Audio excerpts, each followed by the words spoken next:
দর্শক, রংপুরের গঙ্গাচড়া উপজেলায় তিস্তা বাঁচাও কর্মসূচি চলছে। এ বিষয়ে জানাতে সেখান থেকে সরাসরি যুক্ত হচ্ছেন সহকর্মী জাহাঙ্গীর আলম বাদল।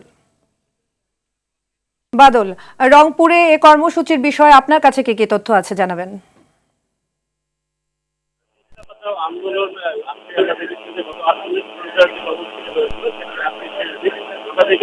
সকাল থেকে কিন্তু রংপুর বিভাগের ৫ জেলার ১১টি স্থানে কিন্তু একযোগে এই কর্মসূচি চলছে। তবে এর মধ্যে আমরা দেখেছি যে বিএনপির কেন্দ্রীয় নেতারা কিন্তু তারা বিভিন্ন স্থানে গিয়ে সমাবেশ করছেন এবং তারা এখানে বক্তব্য রাখছেন।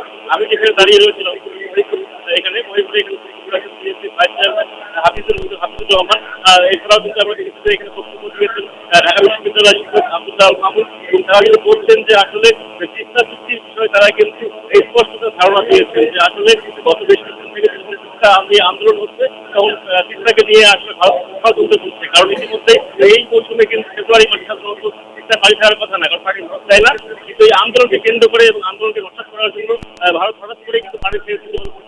যার ফলে কিন্তু অনেক জমি পানিতে তলিয়ে গিয়েছে, আশঙ্কা রয়েছে নষ্ট হওয়ার।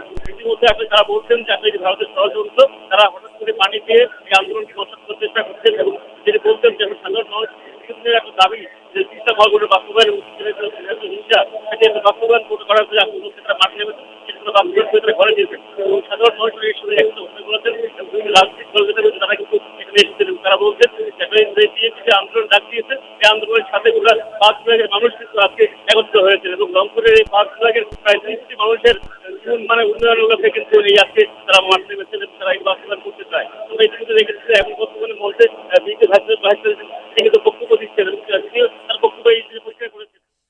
ধন্যবাদ।